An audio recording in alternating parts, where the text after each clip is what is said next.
Sveiki! Šodien parunāsim par vienu tādu interesantu lietu raidierakstu Nerakstītā Rīga. Pilsētas stāsti. Jā, Nerakstītā Rīga. Esmu dzirdējis šo to. Izklausās intriģējoši.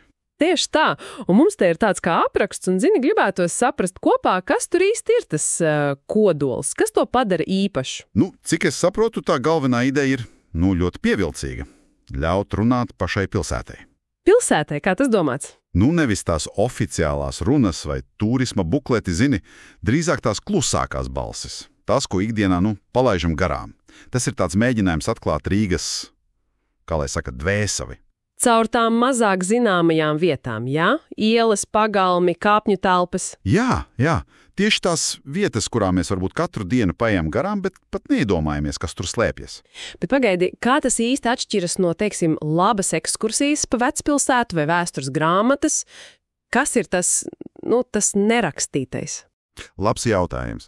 Tā atšķirība, manuprāt, ir tieši tajā fokusā. Fokusā? Jā.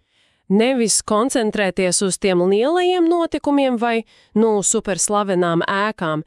Drīzāk uzmanība ir detaļām, cilvēku likteņiem, tādai īpašai atmosfērai, kas nav, oficiāli dokumentēta. Piemēram, varbūt kādā šķietami necilā īres nama pagalumā kādreiz bija riktīgi rosīga amatnieku darbnīca, un tās pēdas vēl jūtamas, ja zina, kur skatīties. Vai, stāsts par kādu aizmirstu uzrakstu uz sienas, kas atklāja senu mīles stāstu, vai kādu pilsētas leģendu. Tie slāņi, ko parasti turisma ceļveži neaptver. Tieši tā, tie slāņi. Skaidrs.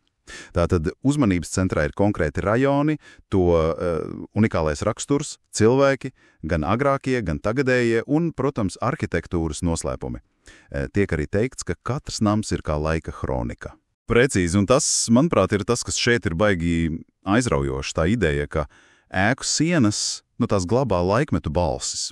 Laikmetu balsis, interesanti teikts. Jā, iedomājies, kāda nama bēniņos atrodas, vecu čemodānu. Un tas var atvērt durvis uz veselu dzimtas stāstu, kas savies ar konkrēto ielu, ar Rīgas vēsturi kopumā. Tas ir mēģinājums padarīt vēsturi tādu personiskāku, gandrīz taustāmu. Nevis tikai fakti un gadskaitļi. Jā, bet tā dzīves sajūta. Un tad vēl ir šis, diezgan neparastais elements, mākslīgais intelekts, kas ierunā visus stāstus. Tas mani nedaudz, samulsināja. Kāpēc tā, ko tas dod? Jā, tas ir labs jautājums, par to noteikti viedokļi varētu dalīties. Vai tas nepadara stāstus, nepersoniskākus, tādus mehāniskus? Tā pati vēsture runātu, tā teikt. Ok, tāda kā specifiska atmosfēra. Jā. Bet no otras puses, protams, pastāv risks, var pietrūkt tā cilvēciskā siltuma, tās emocijas, balss niansēs, ko var iedot tikai dzīves stāstnieks. Tas noteikti ir eksperiments. Ar skaņu, ar noskaņu. Tātad tas ir kā piešķir īpašu intonāciju, dziļumu, ritmu, kā teica aprakstā, bet galu galā tā lielā vērtība klausītājiem ir tā iespēja ieraudzīt Rīgu citādāk, vai ne? Nevis caur tiem, ierastajām pastkaršu skatiem. Tieši tā. Nevis tikai glancētās fasādes, bet tās dzīves pēdas, tie slēptie slāņi. Atklāt to daudzslāņaino, reizēm aizmirsto, bet vienmēr pārsteidzošo pilsētas dabu. Jā, tas ir aicinājums būt vērīgākam pret savu pilsētu, pret vidi mums apkārt, ieraudzīt vairāk. Tātad, ja kāds gribētu doties tādā, garīgā pastaigā pa Rīgas ielām, meklējot tos stāstus, kas nav turisma ceļvežos, tad nerakstītā Rīga varētu būt tieši laikā.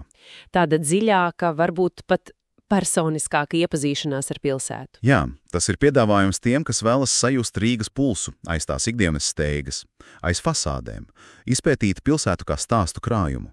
Un kā jau viņa sauklis saka, nerakstītā Rīga, jo katrai mājai ir savs stāsts. Tieši tā.